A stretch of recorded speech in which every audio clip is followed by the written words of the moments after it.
¿Puede el deseo conducir a la ruina espiritual de alguien elegido por Dios? La historia bíblica está llena de advertencias sobre cómo incluso los más ungidos pueden ser arrastrados por la fuerza de la lujuria. En Proverbios 6, 27 a 28 se pregunta: ¿puede alguien echarse brasas en el pecho sin quemarse la ropa? ¿O caminar sobre carbones encendidos sin quemarse los pies? Estas palabras revelan una verdad inquietante. El fuego del deseo carnal, cuando se descontrola, destruye más que el cuerpo, consume el alma, distorsiona el propósito divino y puede apagar el llamado de Dios. Hoy exploraremos cómo la lujuria, camuflada como atracción o pasión, puede ser la trampa más letal para los elegidos. Revelaremos los pasos invisibles que llevan del anhelo al abismo y cómo identificar a tiempo sus señales para no perder el destino que Dios ha preparado. ¿Estás listo para entender lo que Dios tiene reservado para ti? La caída de un elegido nunca comienza con un estruendo, no hay relámpagos, no hay terremotos. Lo que sí hay es un susurro, un pensamiento disfrazado de deseo legítimo, una emoción que se justifica con una excusa piadosa, una mirada que se alarga apenas unos segundos más de lo permitido. Así comienza el descenso de un alma que ha sido separada para Dios, no con pecado visible, sino con una grieta imperceptible. El enemigo no ataca con estridencia cuando se trata de los consagrados. Él sabe que un susurro constante tiene más poder que un grito momentáneo. Por eso el oscuro precio de la lujuria en un elegido de Dios no se paga de inmediato. Se acumula en cuotas, se oculta tras la obediencia parcial, y cuando por fin se presenta la factura ya se ha perdido mucho más que el favor divino. Se ha comprometido la esencia misma del llamado. La palabra de Dios es clara y directa cuando nos habla del inicio del pecado. En Santiago 1, 14 a 15 leemos: sino que cada uno es tentado cuando de su propia concupiscencia es atraído y seducido. Entonces, la concupiscencia, después que ha concebido, da a luz el pecado, y el pecado, siendo consumado, da a luz la muerte. Este proceso es silencioso, progresivo y engañoso.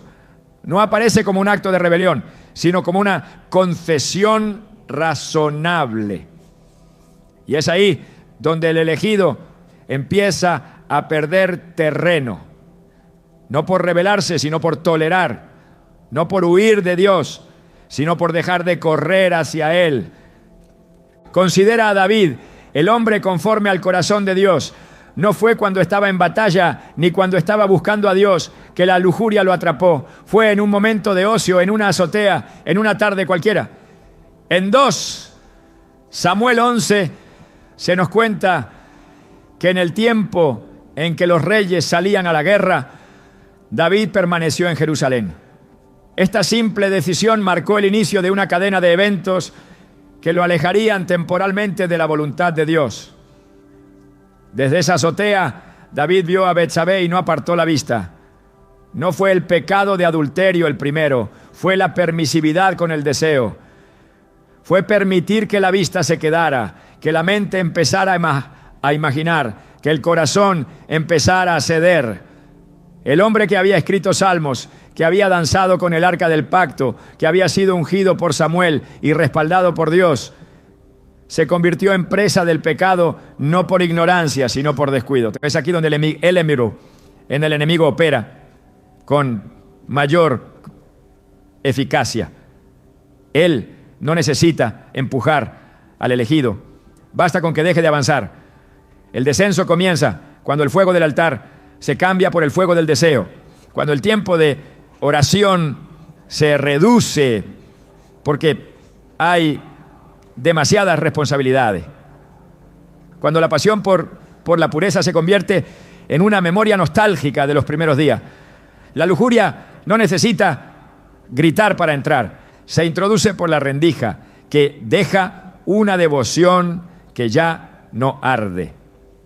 y cuando se instala empieza a hablar con voz de necesidad, a justificarse con argumentos de humanidad, a vestirse de derecho personal. No tengo derecho a sentirme amado, no merezco ser deseado. También, así empieza a justificarse el corazón del consagrado. La mentira de la lujuria no es que se presenta como maldad, es que se disfraza de carencia no resuelta. La historia de Sansón es otro testimonio de este descenso gradual. Desde niño su vida fue marcada por un propósito divino. Jueces 13 relata cómo el ángel del Señor anunció su nacimiento a una mujer estéril diciendo: porque he aquí que concebirás y darás a luz un hijo, y navaja no pasará sobre su cabeza, porque el niño será nazareo a Dios desde su nacimiento. El llamado era claro, la separación era evidente, pero lo que comenzó como un voto santo fue siendo debilitado por decisiones personales que ignoraban la advertencia divina. Sansón no cayó con Dalila de inmediato. Antes de ella ya había buscado mujeres entre los filisteos, ya había tocado lo inmundo, ya había jugado con el límite. Cada paso hacia su caída estuvo camuflado de fuerza aparente. Seguía venciendo enemigos, seguía liberando a Israel, pero por dentro ya se estaba debilitando. El descenso es más peligroso cuando el poder todavía está activo, porque da la falsa ilusión de que todo está bien, mientras el alma se va enfriando. ¿Cuántas veces un elegido experimenta eso? Sigue ministrando, sigue predicando, sigue siendo usado por Dios, pero ya no tiene lágrimas en el altar. Ya no tiembla ante la presencia de Dios. Ya no gime por pureza. Ya no siente de dolor al recordar sus pensamientos ocultos. Y así el descenso continúa, cubierto por una capa de éxito aparente. El precio no se paga de inmediato, se acumula, se retiene, hasta que un día, como Sansón, se levanta pensando que aún tiene la fuerza y no sabe que el Espíritu del Señor se ha apartado de él. La Biblia está llena de advertencias para los consagrados. En el 1 Pedro 5:8 se nos dice: sed sobrios y velad, porque vuestro adversario el diablo, como león rugiente, anda alrededor buscando a quien devorar. Este versículo no es para los impíos, es para los que están en la fe, porque es precisamente el que ha sido apartado, el que ha sido sellado por una promesa, el que ha sido visitado por el Espíritu Santo, quien se convierte en blanco estratégico del enemigo. La lujuria no siempre busca al descarriado. Muchas veces apunta al líder, al predicador, al que ora por otros, al que es ejemplo. Porque si logra destruir a uno que ha sido puesto en alto, puede provocar que muchos caigan con él. Es por eso que el descenso silencioso es tan letal. No se ve hasta que ya ha dejado una estela de dolor detrás. Pero aún en medio de ese proceso, Dios sigue hablando. Su Espíritu sigue advirtiendo. A veces lo hace a través de una palabra en la predicación, otras veces en un sueño que perturba o en una conversación inesperada que toca justo el área comprometida. Sin embargo, el corazón endurecido empieza a ignorar esas señales. La conciencia que antes gritaba, ahora susurra, y el elegido se convence de que lo que está haciendo no es tan grave, que todos luchan con algo, que Dios entiende. Pero no hay excusa que cambie la santidad de Dios. Él no cambia sus estándares porque te ama. Te ama y por eso te llama al arrepentimiento. La lujuria que no se confiesa se convierte en hábito. Y el hábito que no se rompe se convierte en atadura. La Escritura no nos deja sin esperanza, pero tampoco sin advertencia. En Hebreos 3:12 a 13 se nos exhorta: mirad, hermanos, que no haya en ninguno de vosotros corazón malo de incredulidad para apartarse del Dios vivo. Antes, exhortaos los unos a los otros cada día, entre tanto que se dice hoy, para que ninguno de vosotros se endurezca por el engaño del pecado. Aquí se nos revela la dinámica más peligrosa del descenso: el endurecimiento. El pecado no solo nos mancha, nos engaña, nos hace creer que estamos bien, que no hemos cambiado tanto, que aún podemos volver cuando queramos. Pero cada día que se tolera lo intolerable, el alma se aleja más. Cada día que se ignora la voz del Espíritu, el corazón se vuelve menos sensible. Y cada día que se vive sin arrepentimiento, el precio del regreso se hace más alto. Por eso esta primera parte es una alerta, un llamado a examinar no solo nuestras acciones, sino nuestras motivaciones, a preguntarnos si hay deseos que hemos permitido, pensamientos que hemos justificado, hábitos que hemos normalizado, a reconocer que el descenso no siempre se nota, pero siempre deja marca, que la lujuria no siempre comienza en el cuerpo. Muchas veces se aloja primero en la mente, en las fantasías, en las conversaciones ligeras, en los deslices que nadie ve, pero que Dios conoce, y que si no se confronta desde el principio, terminará por exigir un precio que ningún ministerio puede pagar. La buena noticia es que aún estamos a tiempo, que mientras el Espíritu de Dios siga tocando, hay esperanza, que mientras su palabra siga confrontando, hay redención. Pero eso requiere valentía, la valentía de enfrentar lo que hemos ocultado, de admitir que hemos permitido deseos que no honran a Dios, de volver al altar no como ministros, sino como hijos, no como líderes, sino como necesitados de misericordia, porque antes de ser usados, fuimos salvados. Y si hay algo que Dios desea más que nuestra actividad, es nuestra santidad. Esta es la verdad que todo consagrado debe recordar, no importa cuán alto haya sido levantado. Si permites que la lujuria anide en tu corazón, caerás. Y no caerás solo, afectarás a tu familia, a tu comunidad, a tu llamado, porque el precio de la lujuria no se paga solo en secreto, se paga en los frutos, en los silencios, en las lágrimas de quienes confiaron en ti. Por eso el descenso debe ser detenido hoy, no mañana, no después de otro mensaje, no después de otro compromiso, hoy, porque aún hay tiempo, porque aún hay gracia, porque el Dios que ve en lo secreto también restaura en lo secreto. Pero primero tienes que admitir que has descendido, tienes que dejar de justificar, tienes que mirar la azotea desde donde viste lo prohibido y decidir no volver, porque el mismo Dios que levantó a David, que devolvió la fuerza a Sansón, que restauró a Pedro después de la negación, también puede hacer algo nuevo contigo. Pero todo comienza con una decisión. La decisión de detener el descenso antes de que el precio sea irreversible. ¿Estás dispuesto a detenerte antes de llegar al fondo? ¿Estás listo para confesar lo que has escondido y permitir que la luz de Dios ilumine incluso los rincones más oscuros de tu alma? Porque solo entonces comenzarás a subir nuevamente.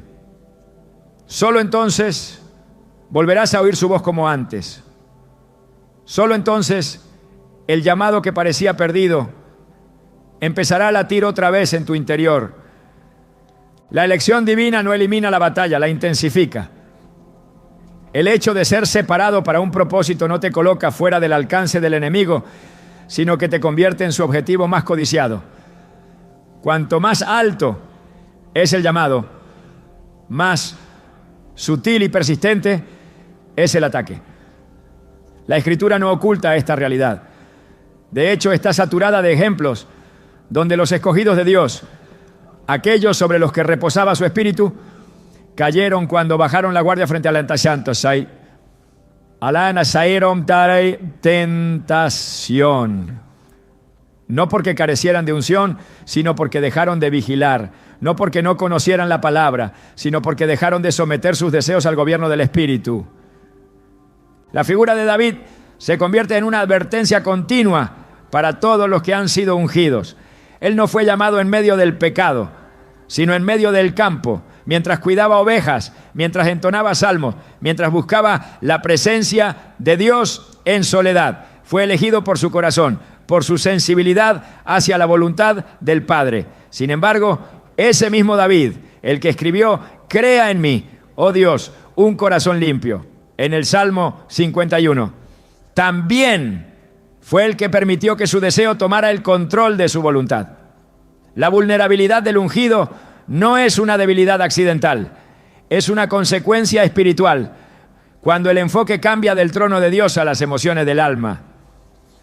En 2 Samuel 11:1 se registra: aconteció al año siguiente, en el tiempo que salen los reyes a la guerra, que David envió a Joab, pero David se quedó en Jerusalén. Esa sola frase describe el inicio del desvío. No hay pecado todavía, pero ya hay una ausencia. David no estaba donde debía estar. La tentación no necesita mucho para operar. Solo necesita encontrar al elegido fuera de posición. Cuando el llamado es abandonado, aunque sea temporalmente, el deseo no tarda en tomar el control. Así, el que fue ungido para vencer gigantes se convierte en esclavo de sus propios impulsos. El que danzaba con el arca ahora trama cómo cubrir una transgresión. Porque cuando el ungido se confía, el corazón comienza a ceder. Y cuando el corazón cede, la caída es cuestión de tiempo. Este patrón no es exclusivo de David. El apóstol Pedro, lleno del fuego del Espíritu, testigo de milagros, receptor de revelaciones, también cayó. Jesús le advirtió: Simón, Simón, he aquí Satanás os ha pedido para zarandearos como a trigo, pero yo he rogado por ti que tu fe no falte. Lucas 22:31-32. El enemigo pide acceso a los consagrados, no porque ya hayan fallado, sino porque representan amenaza. Pedro negó a Jesús, no por falta de amor, sino por miedo, por presión, por un momento de debilidad. Fue una caída dolorosa que dejó cicatrices, pero también fue una caída que reveló la urgencia de la vigilancia constante. El apóstol Pablo, consciente de este peligro, escribió a los Corintios: así que el que piensa estar firme, mire que no caiga. Primera carta a los Corintios 10:12. No está advirtiendo al mundo, está hablando a los creyentes, a los que ya caminan, a los que ya enseñan, a los que ya oran. El riesgo no está en no haber empezado, sino en haber avanzado y pensar que el terreno ganado es eterno por mérito propio. El llamado no cancela la necesidad de dependencia. El ungido no puede confiar en su experiencia, ni en sus dones, ni en su pasado espiritual, porque la tentación no respeta títulos, ni unciones, ni ministerios. La única defensa eficaz es la obediencia diaria, la sujeción constante y el temor reverente. Jesús mismo, siendo el Hijo de Dios, fue llevado por el Espíritu al desierto para ser tentado. En Mateo 4:1-11 vemos cómo Satanás no dudó en usar la propia Escritura para tentar al Verbo hecho carne. Esto nos enseña que la tentación puede disfrazarse de espiritualidad, que puede usar versículos, argumentos teológicos y justificaciones aparentemente válidas para quebrantar los límites establecidos por Dios. Jesús venció porque respondió con la palabra, pero no con una palabra mal usada, sino con la verdad plena, entendida desde el corazón del Padre. El ungido que no discierne puede caer en la trampa de usar su conocimiento bíblico como escudo para justificar su carnalidad. La vulnerabilidad se intensifica cuando se mezcla el llamado con la complacencia. El momento en que el ungido comienza a sentirse invencible es el instante en que más cerca está de caer. Sansón es la personificación de esta verdad. En Jueces 16, después de múltiples advertencias, después de múltiples oportunidades de rectificar, siguió jugando con la línea del pecado. Dalila preguntaba una y otra vez por el secreto de su fuerza. Y él respondía con medias verdades, con bromas, con evasivas. No porque no supiera el peligro, sino porque ya no le temía. Cuando finalmente le reveló que su fuerza estaba en su consagración, ya no quedaba discernimiento. Creía que podría levantarse como antes, pero no sabía que el Espíritu de Dios se había apartado de él. El texto dice en Jueces 16:20, y dijo ella: Sansón, los filisteos sobre ti. Y luego que despertó de su sueño se dijo: esta vez saldré como las otras y me escaparé. Pero él no sabía que Jehová ya se había apartado de él. Este es el punto más peligroso de la vulnerabilidad del ungido, la insensibilidad espiritual, el momento en que ya no se percibe la diferencia entre la presencia y la ausencia de Dios, el instante en que el ministerio sigue operando, pero el corazón ya no tiembla ante el pecado. El ungido se convierte entonces en una sombra de lo que fue, funcionando por inercia, sostenido por hábitos, sin la frescura del aceite nuevo. El llamado de Dios es irrevocable, pero la comunión sí puede perderse. No se pierde el título, pero se pierde la intimidad. No se pierde el cargo, pero se pierde la autoridad espiritual. Cuando la lujuria entra, no entra sola. Trae consigo ceguera, insensibilidad y soberbia. Y todo eso actúa silenciosamente hasta que la caída se manifiesta públicamente. La Escritura no es ambigua al respecto. En Romanos 13:14 se nos ordena: vestíos del Señor Jesucristo y no proveáis para los deseos de la carne. Aquí no hay sugerencia, hay una orden. Vestirse de Cristo implica renunciar a cualquier forma de autosatisfacción que se oponga a la santidad. El ungido debe aprender que la carne no descansa y que el Espíritu solo puede gobernar cuando se le da el control absoluto. Esta es la realidad de la vulnerabilidad espiritual. No hay zona segura fuera de la obediencia. No hay santidad automática. No hay inmunidad ministerial. La lucha con la tentación es constante. Y el ungido debe estar preparado para resistir cada día, como si fuera el primero. La vulnerabilidad no es señal de debilidad, sino de humanidad. Pero esa humanidad solo puede ser protegida cuando se somete cada pensamiento a la obediencia de Cristo. La palabra de Dios advierte que los tiempos son peligrosos y que muchos serán arrastrados por deseos engañosos. En 2 Timoteo 3:1-5 se describe una generación amadora de los placeres más que de Dios.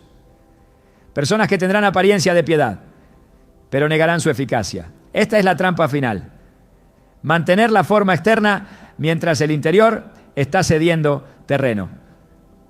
El ungido que no guarda su mente, su corazón y sus ojos, eventualmente se encontrará sirviendo sin fuego, ministrando sin presencia, hablando sin autoridad. Por eso el llamado hoy es a la vigilancia absoluta. No es suficiente haber sido llamado. No es suficiente haber experimentado unción. No es suficiente haber vencido en el pasado. Cada día trae su propia batalla y cada victoria requiere dependencia total del Espíritu Santo. El ungido debe caminar con reverencia, con temor de Dios, con sensibilidad espiritual, porque la tentación vendrá y vendrá con insistencia. No se puede negociar con ella, no se puede razonar con ella. Solo se le vence cuando se renuncia a todo lo que pueda abrirle una puerta. La Escritura nos recuerda en Gálatas 5:16. Digo, pues, andad en el Espíritu y no satisfagáis los deseos de la carne. Esta no es una recomendación para los débiles, es un mandato para los fuertes. Porque cuanto más alto se asciende en el propósito, más vulnerable se vuelve el alma si no se mantiene sujeta a Dios. El andar en el Espíritu es un acto diario, una decisión continua, un sacrificio permanente. No hay victoria duradera sin una entrega absoluta. El precio de ser ungido no se paga solo con consagración inicial, se paga con obediencia constante. La lujuria siempre buscará un acceso, siempre susurrará, siempre esperará el momento de descuido. El ungido no puede darse el lujo de ignorar su presencia. Debe estar alerta, armado con la verdad, saturado de la palabra, sumergido en oración, cubierto por la obediencia, porque sólo así se mantiene el fuego. Sólo así se preserva la integridad. Sólo así se honra verdaderamente al Dios que eligió, no por méritos, sino por gracia. El alma no se desmorona de golpe, se desintegra lentamente, seducida por la falsa promesa de un placer que nunca cumple lo que anuncia. La lujuria es hábil en disfrazarse. No se presenta como enemiga, se infiltra como compañía inofensiva, como consuelo disfrazado, como derecho emocional. Pero su verdadera naturaleza no está en el gozo que ofrece por un momento, sino en el vacío perpetuo que deja cuando se instala en el corazón de un consagrado. La destrucción espiritual que produce es silenciosa, progresiva y sobre todo profundamente engañosa, porque no destruye primero desde fuera, sino desde adentro. Anula la sensibilidad, entorpece el discernimiento, reduce el temor de Dios. El alma que antes ardía por obedecer, ahora busca justificar. Y el que antes lloraba en el altar, ahora ríe con el pecado. La Escritura no oculta las consecuencias de ceder ante los deseos desordenados. En Proverbios 5, 3-5 se advierte: porque los labios de la mujer extraña destilan miel y su paladar es más blando que el aceite. Mas su fin es amargo como el ajenjo, agudo como espada de dos filos. Sus pies descienden a la muerte, sus pasos conducen al Seol. El texto no comienza hablando de la muerte, comienza hablando de dulzura. Esta es la trampa perfecta. Lo que inicia como algo atractivo, agradable, incluso legítimo a los ojos de quien desea, termina conduciendo al abismo. El elegido que se entrega a la lujuria lo hace inicialmente convencido de que puede controlar el fuego. Pero el fuego nunca se deja domesticar, consume, devora, exige cada vez más. Y lo que en un principio parecía placer se convierte en cadena. El daño más severo que provoca la lujuria no es físico, es espiritual. No se manifiesta primero en lo que se ve, sino en lo que se apaga dentro del corazón. El temor de Dios comienza a desvanecerse. La conciencia deja de protestar. La voz del Espíritu se vuelve distante. El alma, antes alimentada por la palabra y fortalecida en oración, empieza a nutrirse de imágenes, deseos y fantasías que la separan del propósito eterno. Y así, sin estridencias, sin escándalo, la llama del llamado comienza a extinguirse. La lujuria promete libertad, pero lo que entrega es esclavitud. Jesús dijo en Juan 8:34, de cierto os digo, que todo aquel que hace pecado, esclavo es del pecado. No hay libertad donde hay repetición sin arrepentimiento. No hay poder espiritual donde hay consentimiento continuo al deseo carnal.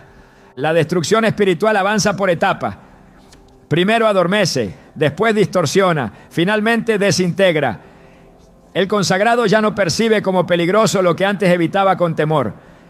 Lo que antes consideraba impuro, ahora le parece parte de su humanidad.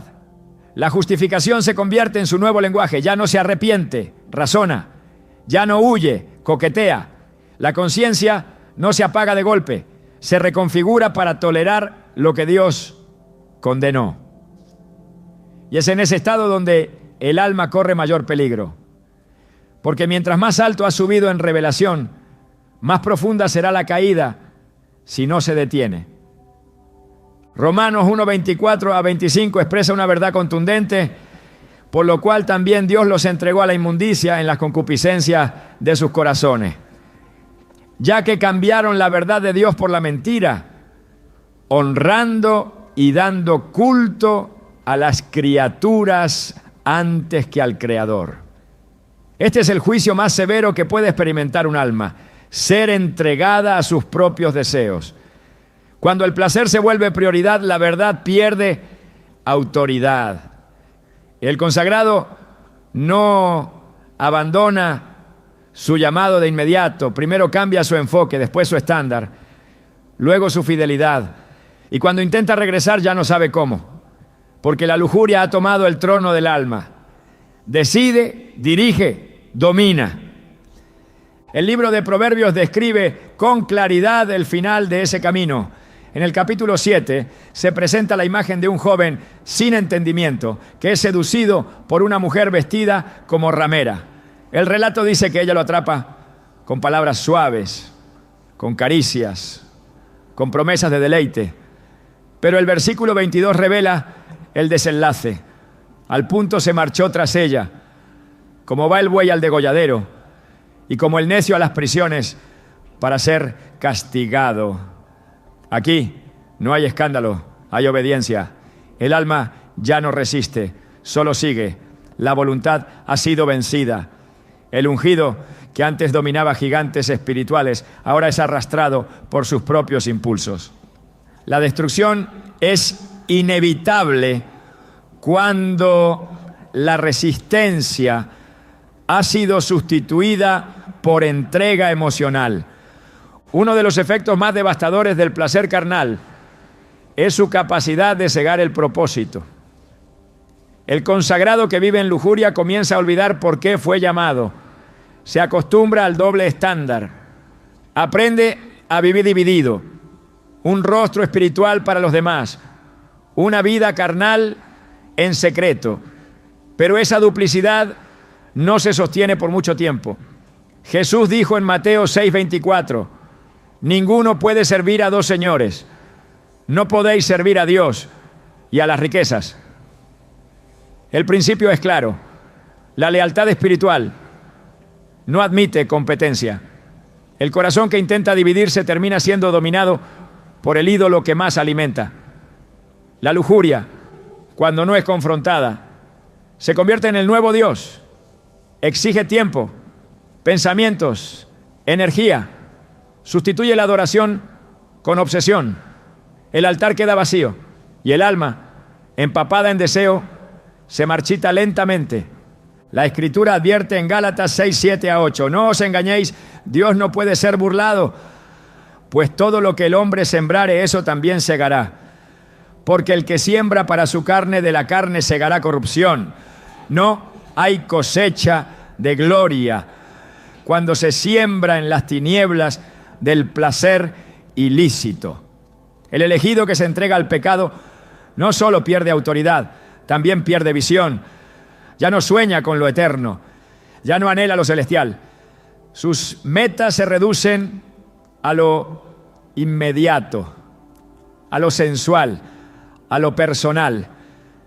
Y cuando intenta predicar, sus palabras no llevan peso, porque el peso del mensaje no está en la elocuencia, sino en la integridad. La unción no habita en labios que bendicen y maldicen. Habita donde hay coherencia entre lo que se predica y lo que se vive. La lujuria no solo destruye desde dentro, eventualmente destruye desde fuera. Comienza afectando la vida devocional, después el testimonio, luego las relaciones y finalmente el ministerio. El daño es progresivo, pero certero. En 1 de Tesalonicenses 4:3-5 se expresa: pues la voluntad de Dios es vuestra santificación, que os apartéis de fornicación, no en pasión de concupiscencia, como los gentiles que no conocen a Dios. Aquí no se da espacio a interpretaciones. El que ha sido llamado debe vivir en pureza, no como el mundo, no como los que no conocen a Dios. porque al consagrado se le ha revelado la verdad. Y la verdad no es negociable. Cuando se pacta con el pecado, se rompe la alianza con el espíritu. El consagrado que persiste en la lujuria comienza a perder sensibilidad espiritual. Ya no percibe la presencia con facilidad. Ya no escucha la voz de Dios con claridad. La palabra deja de iluminar y empieza a incomodar. La oración se convierte en rutina, no en encuentro. El alma creada para la comunión empieza a vivir de simulacros. Y en ese estado el enemigo encuentra terreno fértil. Porque donde hay oscuridad oculta, hay acceso. Efesios 4:27 lo afirma. Ni deis lugar al diablo. Cada espacio de impureza es una invitación al adversario. Y cuando el enemigo entra, no se conforma con parte, quiere todo. Quiere la mente, las emociones, la voluntad. Quiere el altar, la voz, el testimonio. El daño espiritual se vuelve irreversible cuando ya no se desea restauración, cuando el pecado deja de doler, cuando la vida carnal se normaliza. Pero incluso en esa condición, Dios sigue llamando, sigue esperando, sigue extendiendo su mano. Sin embargo, la restauración no será posible mientras se siga justificando el pecado. El espíritu no será forzado, no comparte habitación con la impureza. El elegido que desea ser libre debe rendirse por completo. No a medias, no por emoción, no por culpa. Solo el arrepentimiento genuino, acompañado de una decisión irrevocable, puede revertir el proceso de destrucción. En Hebreos 12:1 se nos exhorta: despojémonos de todo peso y del pecado que nos asedia y corramos con paciencia la carrera que tenemos por delante. El pecado asedia, rodea, insiste, no se cansa, no se distrae. Por eso el consagrado debe despojarse. No se trata de acomodar el pecado, ni de reducir su influencia. Se trata de expulsarlo, de negarle toda entrada, de cerrar cada acceso. Porque donde hay tolerancia, hay derrota. Y donde hay pureza, hay victoria. El placer momentáneo no compensa la pérdida eterna. La satisfacción de un instante no se compara con la comunión que se pierde. La destrucción espiritual que causa la lujuria nunca es inmediata, pero cuando llega es devastadora. No solo deja ruinas, deja confusión. El elegido que ha caído pierde la autoridad para hablar con firmeza, para orar con eficacia, para guiar con ejemplo. Y si no se arrepiente, su vida se convierte en advertencia. En lugar de ser luz, se convierte en sombra. En lugar de ser guía, se convierte en tropiezo. La lujuria no solo hiere al que la abraza, también arrastra a quienes lo siguen. Por eso el precio es tan alto, porque su daño no es solo individual, es colectivo. Afecta generaciones, contamina entornos, pervierte herencias. Solo la sangre de Cristo puede revertir esa destrucción. Solo un corazón quebrantado puede volver a sentir. Solo una confesión sincera puede abrir camino a la restauración. Pero mientras se ame más el placer que la presencia, no habrá redención posible. Dios no fuerza la pureza, la propone, la invita, la ordena y espera una respuesta, no de emoción, de entrega, no de lágrimas, de decisión. Porque el elegido que desea recuperar lo perdido debe estar dispuesto a abandonar lo que le robó. El pecado no solo hiere, reordena, tuerce, altera el diseño divino de forma casi imperceptible al inicio, pero devastadora con el paso del tiempo. La lujuria, cuando entra en el corazón de un elegido, no interrumpe el llamado de inmediato, lo distorsiona. Redefine prioridades, disminuye la urgencia espiritual, reemplaza lo eterno con lo temporal y así, sin necesidad de anunciarse, comienza a cobrarse su precio. No lo hace con violencia, lo hace con paciencia. Destroza con promesas dulces y termina reclamando las semillas que fueron sembradas con descuido. El plan de Dios para sus elegidos no es una estructura rígida de tareas religiosas. Es una arquitectura espiritual perfecta, diseñada para impactar generaciones, para restaurar lo caído, para alumbrar en las tinieblas. Cuando alguien es separado por Dios, no lo es únicamente por sus capacidades, sino porque su vida será un canal por donde fluirá la gloria de lo alto. Cada palabra, cada decisión, cada paso del ungido fue previsto en ese plan con una precisión que el alma humana apenas puede comprender. Efesios 2:10 nos lo recuerda con claridad, porque somos hechura suya, creados en Cristo Jesús, para buenas obras, las cuales Dios preparó de antemano para que anduviésemos en ella. Esta afirmación no es una inspiración genérica, es una revelación estratégica. Cada obra, cada asignación, cada intervención del consagrado fue dispuesta en el diseño eterno. Y el pecado, cuando entra, no solo ofende la santidad, interrumpe el diseño, no borra el llamado, pero sí lo desvía. Y en ese desvío muchas veces se pierden estaciones que nunca se recuperan. Dios no improvisa. Sus planes para cada vida tienen una lógica divina, una secuencia de crecimiento, una sinfonía de propósitos que deben ejecutarse con precisión espiritual. Pero la lujuria, como semilla extraña, siembra una música disonante en medio de esa sinfonía. Introduce desajustes que no siempre se notan al principio, pero que alteran profundamente el resultado final. Un consagrado dominado por la lujuria no solo se daña a sí mismo, desordena los tiempos que Dios estableció, dificulta procesos que deberían haber sido ágiles, complica relaciones que debieron haber sido limpias, introduce confusión donde debía haber claridad. El precio es profundo, porque el pecado sexual no solo afecta el cuerpo, afecta el calendario divino sobre la vida del elegido. La Escritura nos muestra que hay un principio que gobierna la autoridad espiritual, el principio de la integridad. No se trata de carisma, ni de habilidad, ni de posición. Se trata de alineamiento. Dios confía tareas específicas a corazones que están sujetos a Él. Cuando la lujuria toma lugar, ese alineamiento se rompe y el consagrado, aunque conserve sus dones, ya no tiene acceso pleno a la asignación. Esto no es un castigo arbitrario, es una consecuencia inevitable. En 2 Timoteo 2:20-21 se enseña: en una casa grande no solamente hay utensilios de oro y de plata, sino también de madera y de barro. Así que si alguno se limpia de estas cosas, será instrumento para honra, santificado, útil al Señor y dispuesto para toda buena obra. La utilidad no está en la elección, sino en la limpieza. No basta con ser elegido, hay que ser conservado puro.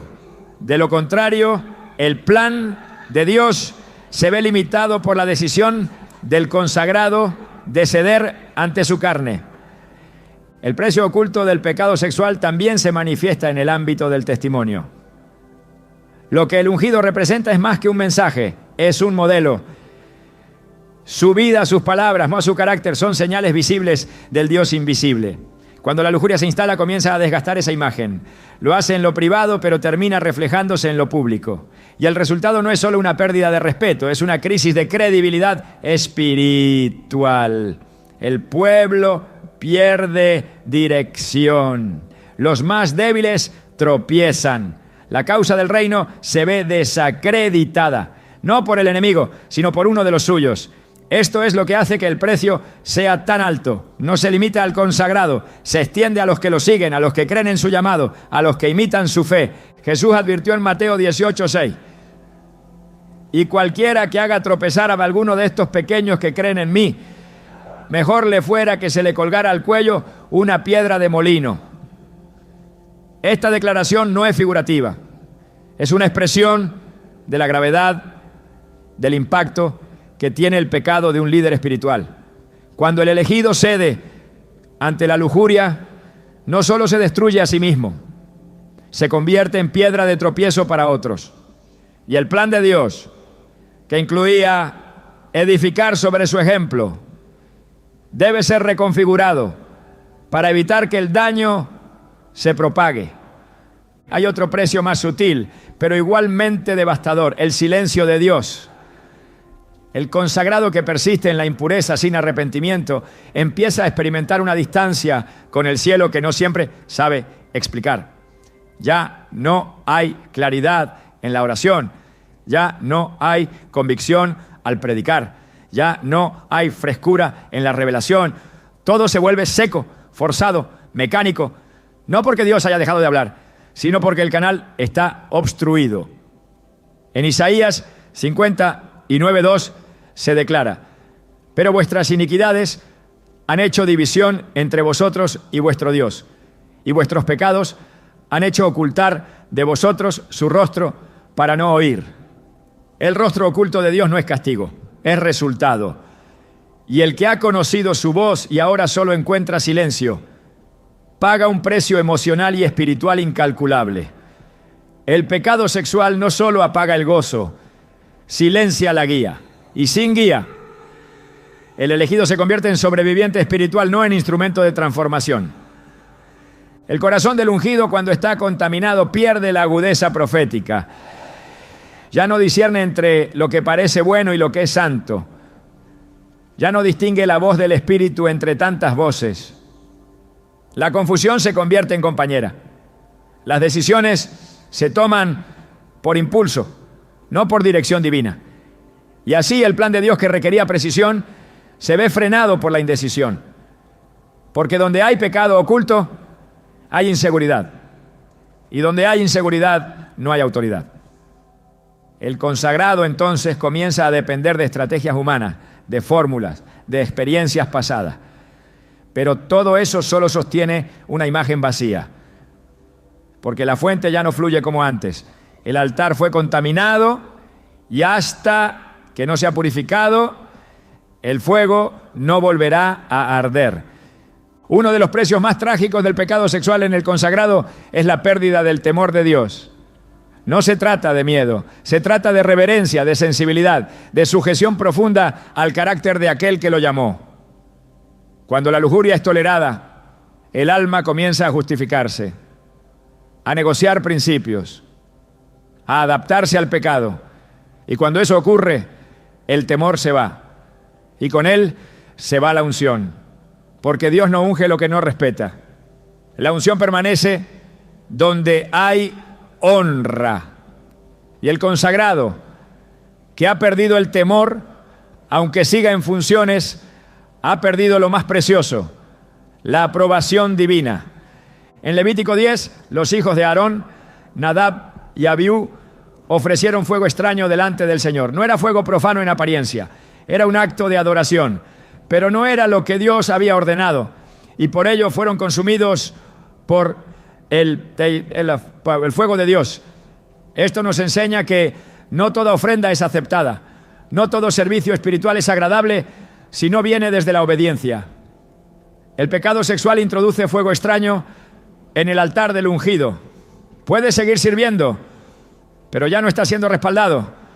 Puede seguir predicando, pero el cielo ya no está afirmando. Y eso es un precio demasiado alto por unos momentos de satisfacción carnal.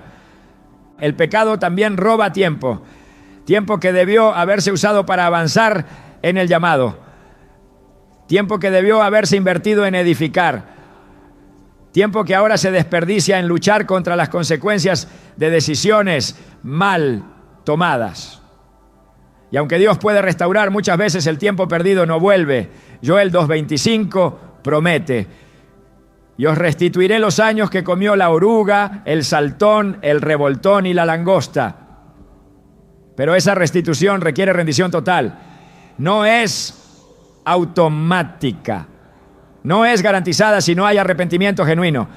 El consagrado que juega con la gracia pierde oportunidades. El que desprecia la disciplina pierde estaciones de crecimiento que tal vez no se repitan. Dios es un Dios de propósito, no de improvisación. Cuando entrega un llamado, también establece un tiempo, un lugar, una generación que será impactada por ese llamado. El pecado, cuando se tolera, rompe esa sincronía. Hace que el ungido llegue tarde, llegue débil, llegue sin la fuerza que necesitaba para cumplir su parte. Y cuando eso ocurre, otros deben tomar su lugar. No porque Dios deseaba reemplazarlo, sino porque Él mismo se autoexcluyó. Esta verdad está reflejada en el caso de Saúl. Fue elegido, ungido, respaldado. Pero su desobediencia constante lo llevó a ser reemplazado por David. 1 Samuel 15:26 declara: porque desechaste la palabra de Jehová, Él también te ha desechado para que no seas rey. El precio no fue inmediato, pero fue definitivo. Y el llamado que pudo haber sido eterno, terminó en derrota. Este es el precio oculto del pecado sexual en el plan de Dios. No siempre se ve, no siempre se nota, pero opera desde adentro, deteniendo el avance, bloqueando el fluir, empañando la visión, secando la pasión. Y cuando el ungido finalmente se da cuenta, a veces ya ha caminado años en una dirección distinta a la que Dios diseñó. Cuando el silencio se apodera del alma y el peso del pecado ha oscurecido el entendimiento, aún existe una voz que no se apaga, una voz que no se alza con gritos, pero que atraviesa la ruina, que no acusa, pero confronta, que no castiga, pero no negocia. Es la voz de Dios en medio del quebranto. Esa voz que no se aleja del caído, pero que no lo deja permanecer cómodo en su caída, que habla con verdad, pero también con esperanza, que no ignora el pecado, pero tampoco cancela el propósito, porque Dios, aun cuando duele, sigue hablando. El consagrado que ha caído por causa de la lujuria no está excluido de la misericordia. Está en el umbral de una decisión que puede marcar la diferencia entre la restauración o la pérdida definitiva. Y es en ese momento, cuando ya no queda fuerza para aparentar, cuando la máscara ha caído y la soledad es profunda, que la voz del Señor resuena con mayor claridad. No lo hace desde el juicio, lo hace desde el amor que disciplina. Como está escrito en Hebreos 12:6. Porque el Señor al que ama, disciplina y azota a todo el que recibe por hijo. Esa disciplina no es una muestra de rechazo, es prueba de pertenencia. Dios no corrige a los extraños, sino a los suyos. Y su corrección siempre viene acompañada de una voz que guía de regreso al camino. El quebranto es el lugar donde las palabras de Dios perforan con mayor profundidad. No porque sean más duras, no, sino porque el corazón está más blando. Es en medio del dolor del alma que las Escrituras cobran vida, que las advertencias pasadas se convierten en lamentos, pero también en luz. El Salmo 34:18 lo declara con poder. Cercano está Jehová a los quebrantados de corazón y salva a los contritos de espíritu.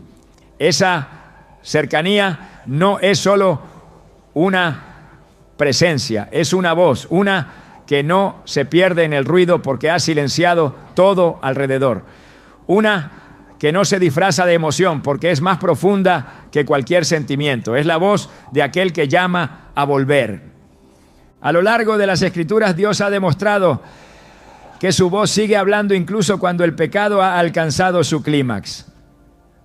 Lo hizo con Adán en el huerto cuando se escondía entre los árboles y Dios preguntó: ¿dónde estás tú? Génesis 3:9. No fue una pregunta geográfica, fue espiritual. No necesitaba información, quería provocarle conciencia. Y esa misma pregunta resuena hoy en el corazón de cada elegido que ha sido vencido por la lujuria. ¿Dónde estás tú? ¿Dónde quedó tu fuego? ¿Dónde quedó tu pureza? ¿Dónde está el propósito por el que fuiste llamado? La voz de Dios en medio del quebranto no solo señala la herida, también señala la salida, no solo expone la culpa, también invita al perdón.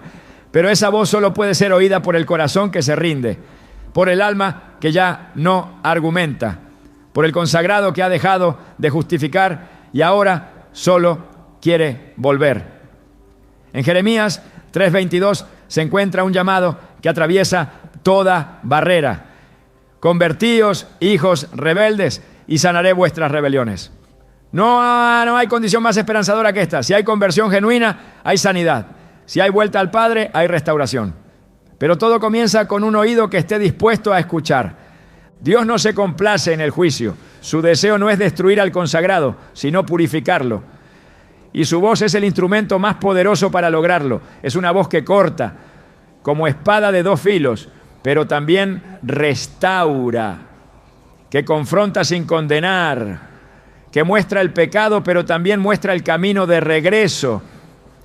Es la voz que rescató a Elías del desierto, la que levantó a Jonás del fondo.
Del mar, la que restauró a Pedro después de negarlo.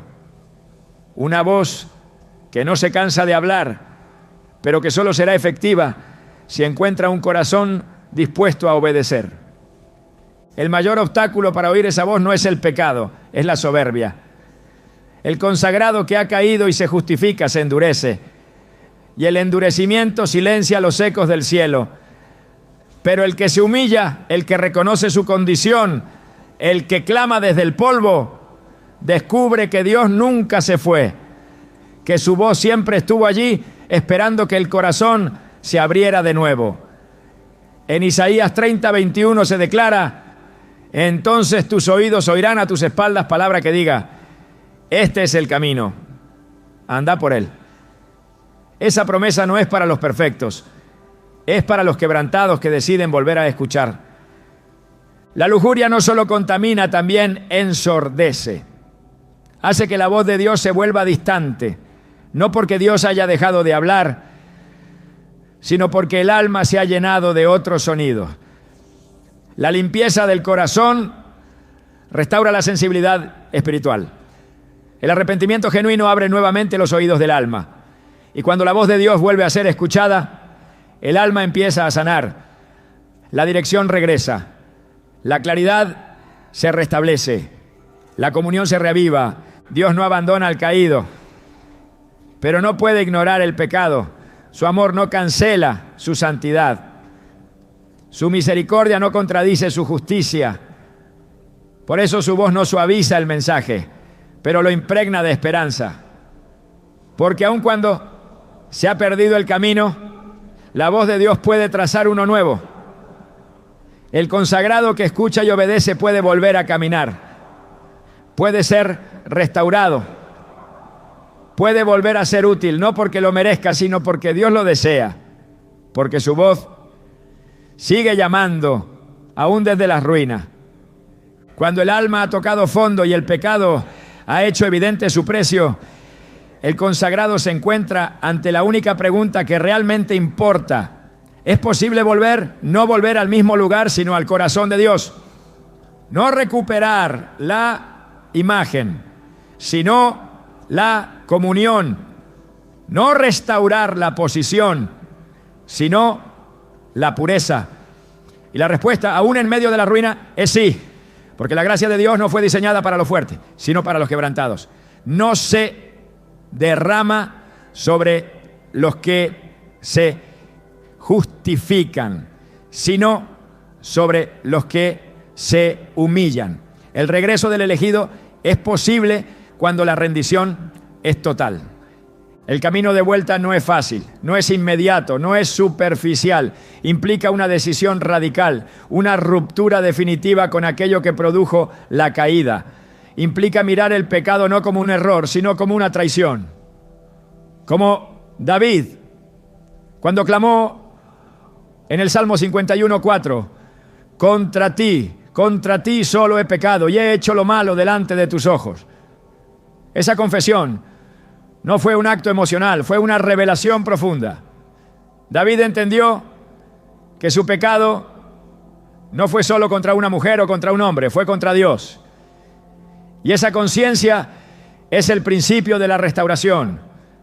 La restauración divina no consiste en devolver lo perdido, sino en reconfigurar lo destruido.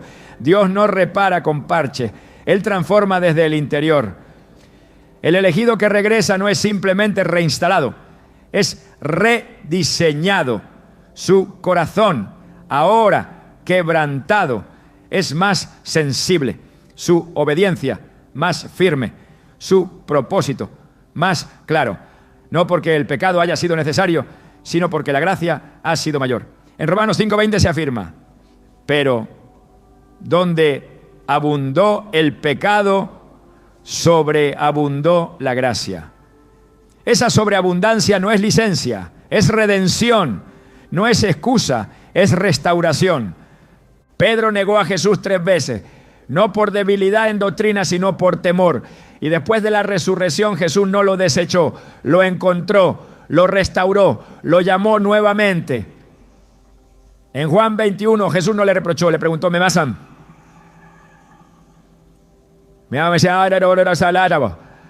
Esa pregunta no era retórica, era una oportunidad, una invitación a empezar otra vez. A amar más allá de la culpa, a servir desde la gratitud, a seguir desde la humildad. Y Pedro, transformado por esa gracia, se convirtió en roca, en líder, en apóstol.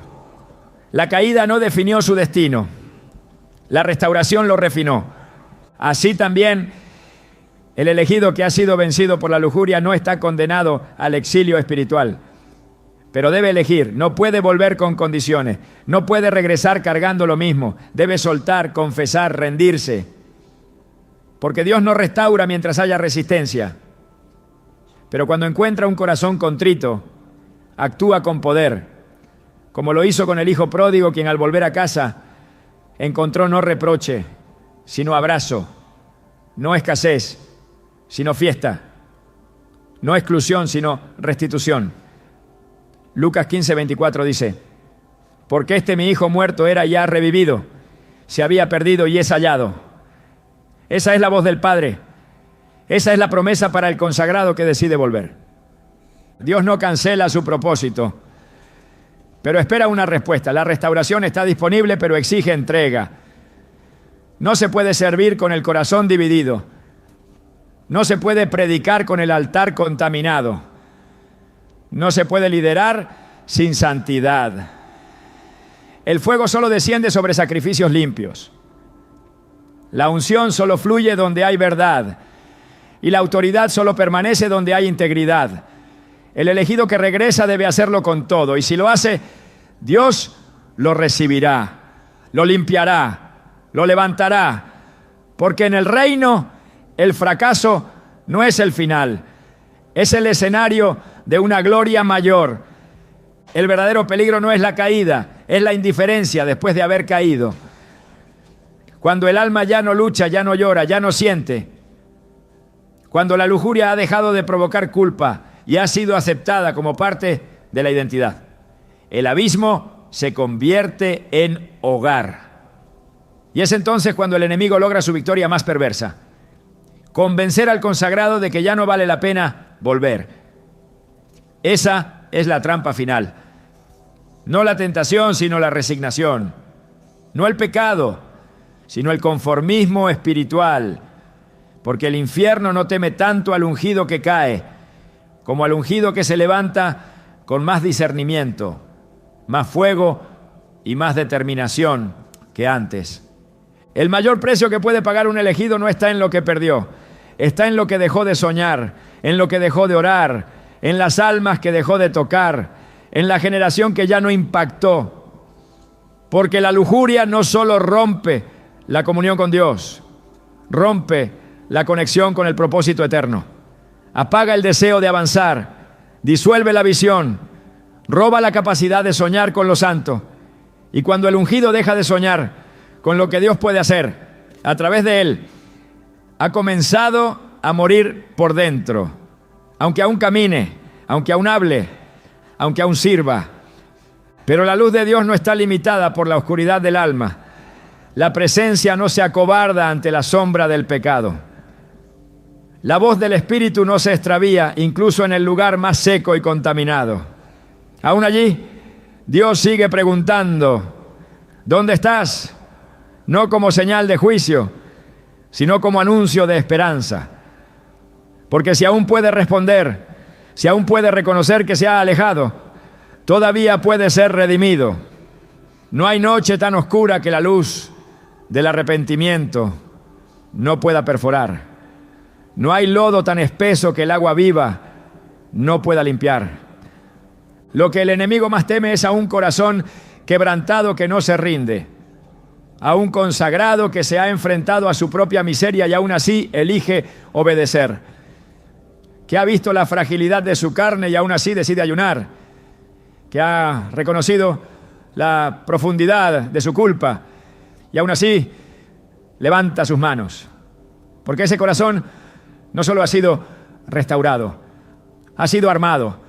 Ahora ya no sirve desde la inocencia, sino desde la convicción. Ya no habla desde el deber, sino desde el quebranto. Y esa voz que conoce el precio de la lujuria, también conoce el valor de la presencia. Esa vida que fue marcada por el pecado, ahora se convierte en un testimonio viviente de la gracia. Hoy más que nunca el reino necesita hombres y mujeres que no solo eviten caer, sino que se levanten con fuego renovado después de haber sido restaurados.